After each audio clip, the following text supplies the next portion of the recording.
আসসালামু আলাইকুম। শুভ সকাল। ঘুম থেকে উঠে গেছি। আমি আমার মেয়ে। এদিকে আম্মু মাছ রান্না করতেছে ফুলকপি, আলু আর টমেটো দিয়ে পাবদা মাছ। আপনাদের ভাইয়ার জন্য রান্না করে দিয়ে যাবো। তো আজকে বাড়িতে যাবো, আমাদের রাজবাড়িতে যাবো। এদিকে রান্না বান্না হয়ে গেছে, রেডি হয়ে গেছি আমরা। এখন বের হয়ে গেছি। আমি, আম্মু, আমার বোন আর আমার মেয়ে 4 জন যাচ্ছি। তো এখন রাস্তায় রিক্সায় যাচ্ছি, রিক্সা যাবো কি বলে রাজবাড়ি রাস্তার মোড়ে, ওখান থেকে গাড়িতে উঠবো। এদিকে শিশু পার্ক দেখা যাচ্ছিল, বাস স্ট্যান্ড। এদিকে রাজবাড়ি রাস্তার মোড়ে আসছি, তো এখানে একটু ওয়েট করবো বাস আসা পর্যন্ত। তো বাস চলে আসছে, এখানে বাসে উঠে গেছি। তো এখন যাবো রাজবাড়িতে। বাসায় শরীরটা ভালো না, এদিকে নাম আসছে নিতে। রেডিমেডি হয়ে বাসা চলে যাচ্ছি। তো আমার মেয়ে, আমার বোন এদিকে চিপস খাচ্ছে। তো আমার মেয়েটা ঘুমিয়ে গেছে অবশ্য।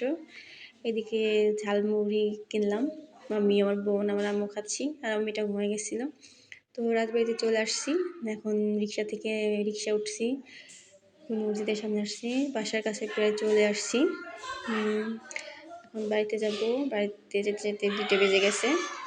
এদিকে বাড়িতে চলে আসছি। তো 2 ভাই বোন খেলতেছে, ভাইকে পেয়ে খুশি হয়েছে। তখন বেরোইছি বিকাল দিকে খাওয়া দাওয়া করে। তো সবাই যাচ্ছি একটু নার্সারিতে ঘুরতে।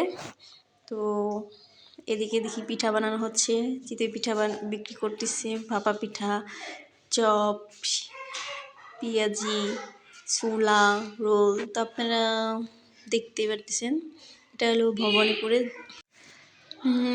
এদিকে দেখতে পাচ্ছেন ভাজা বিক্রি করা হচ্ছে। খাবারগুলো অনেক মজা। যাই হোক, আমার মেয়ে তার নানুর সাথে আগেই চলে গেছে ওখান থেকে। তো এখন ঘুরতেছে বালির মধ্যে। তো আমি তো এখন বাড়িতে আসছি, আপনাদের তো বলছি। দেখেন সে দুষ্টুমি করতেছে।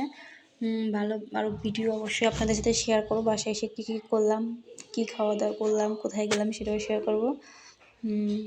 যাই হোক, সবাই ভালো থাকবেন, আমাদের জন্য দোয়া করবেন, আর আমার ভিডিওতে সবাই লাইক শেয়ার করবেন। আল্লাহ হাফেজ।